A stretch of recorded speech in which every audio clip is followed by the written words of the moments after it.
Hi, എല്ലാവർക്കും നമസ്കാരം. ഇന്ന് അരീക്കൽ വാട്ടർഫാൾസിലേക്ക് യാത്ര പോയതിൻ്റെ വിശേഷങ്ങളാണ് പറയുന്നത്. കൂടെ പഠിച്ച കുറച്ച് കൂട്ടുകാർ വന്നിട്ടുണ്ടായിരുന്നേ. അപ്പോൾ അവരെയും കൂട്ടിയിട്ട് ഒരു ട്രിപ്പ് പോകാനായിട്ട് പ്ലാൻ ചെയ്തു. എന്നാൽ അടുത്തുള്ള ഒരു ട്രിപ്പും കൂടി ആവണം എന്നുള്ളത് കൊണ്ട് നമ്മൾ അരീക്കൽ സെലക്ട് ചെയ്തതാണ്. നമ്മൾ താമസിക്കുന്ന സ്ഥലത്ത് നിന്ന് ഒരുപാട് ദൂരമില്ലാത്ത ഒരു ഏരിയ ആയിരുന്നു. പെട്ടെന്ന് പോയി വൺ ഡേ ട്രിപ്പിനൊക്കെ പോയി വരാവുന്ന ദൂരം ഉണ്ടായിരുന്നുള്ളൂ. അപ്പോൾ നമ്മൾ അരീക്കൽ സെലക്ട് ചെയ്തു. അങ്ങനെ നമ്മൾ അങ്ങോട്ടേക്കുള്ള പടവുകൾ ഇറങ്ങിക്കൊണ്ടിരിക്കുകയാണ്. അവിടെ കുപ്പിയൊക്കെ പൈസ കൊടുക്കണം കേട്ടോ നമ്മൾ. പക്ഷേ ആൾക്കാർ ഇത്രയും സൗകര്യങ്ങൾ ഉണ്ടാക്കി തരുമ്പോൾ അത് യൂസ് ചെയ്യാതിരിക്കുന്നത് വളരെ മോശമായിട്ടുള്ള കാര്യം. പലരും കുപ്പികളൊക്കെ അവിടെ താഴേക്ക് ഇട്ടിട്ടൊക്കെ കണ്ടു. അതൊക്കെ വളരെ മോശമായിട്ടുള്ള കാര്യമായിട്ട് തോന്നി.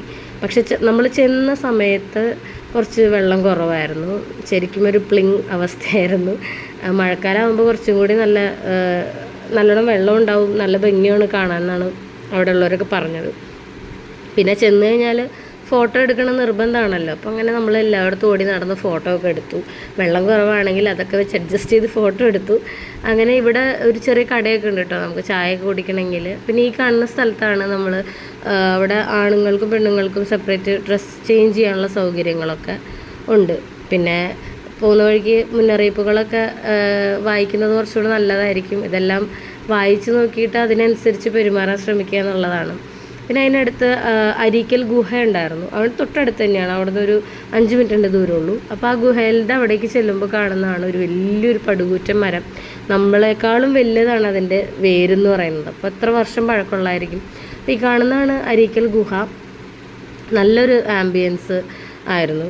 മഴക്കാലത്തായിരുന്നെങ്കിൽ കുറച്ചും കൂടി രസമായിരുന്നേനെന്ന് എനിക്ക് തോന്നി. ഇപ്പം നമ്മൾ ചെന്നപ്പോൾ അവിടെയൊക്കെ വെള്ളം വറ്റി ആകെ ഇതായി കിടക്കുകയായിരുന്നു. അപ്പം നല്ല രസമുണ്ടായിരുന്നു. അതിൻ്റെ മുകളിലേക്കൊന്നും കയറാൻ പറ്റാത്ത അവസ്ഥയിലായതുകൊണ്ട് നമ്മൾ പുറത്ത് കുറച്ച് നേരം കുറച്ചൊക്കെ അങ്ങോട്ടേക്ക് കയറി നിന്നിട്ട് ഫോട്ടോ എടുക്കാൻ പറ്റി. അതിനകത്തേക്ക് പോയി കഴിഞ്ഞാൽ എന്താ അവസ്ഥ എന്ന് അറിയാത്തതുകൊണ്ട് അങ്ങോട്ട് പോയില്ല. പിന്നെ ഈ വാട്ടർഫാളിൻ്റെ അടുത്ത് തന്നെയായിട്ടൊരു ബേഡ്സിൻ്റെ ഒക്കെ ഒരു സ്ഥലം ഉണ്ടായിരുന്നു. അവിടെ നമുക്ക് ഇങ്ങനെ വിറ്റുങ്ങൾ ഫീഡ് ചെയ്യാനൊക്കെ ആയിട്ട് പറ്റും. പിന്നെ കുറച്ച് ചെറിയ ചെറിയ മൃഗങ്ങളൊക്കെ ഉണ്ടായിരുന്നു. വെറൈറ്റി മുയലുകൾ, അങ്ങനെ കുറച്ച് ജീവികളൊക്കെ ഉണ്ടായിരുന്നു. അപ്പോൾ അതിനൊക്കെ കയ്യിലെടുക്കാനും ഒക്കെയുള്ളൊരു അവസരം അവർ തരുന്നുണ്ട്. പിന്നെ അതുപോലെ ഈ പക്ഷികളെ അവയ്ക്ക് ഫീഡ് ചെയ്യാനും. അപ്പോൾ ഫീഡ് ചെയ്യുമ്പോൾ എല്ലാം കൂടെ മേത്തൊക്കെ വന്നിരിക്കുന്ന ഒരു രസം. പിന്നെ അവിടെ നിന്ന് നോക്കിയാൽ നല്ല ഭംഗിയുള്ളൊരു സൺസെറ്റും കൂടെ കാണാൻ പറ്റി. നല്ല ഭംഗിയുണ്ടായിരുന്നു. ക്യാമറയിൽ കാണുന്ന പോലെയല്ല. സൺസെറ്റും കണ്ടൊരു ചായ കുടിച്ച് ഞങ്ങൾ വീട്ടിലേക്ക് പുറപ്പെട്ടു. അപ്പോൾ ഇന്നത്തെ വിശേഷം ഇത്രയൊക്കെയാണ്. താങ്ക്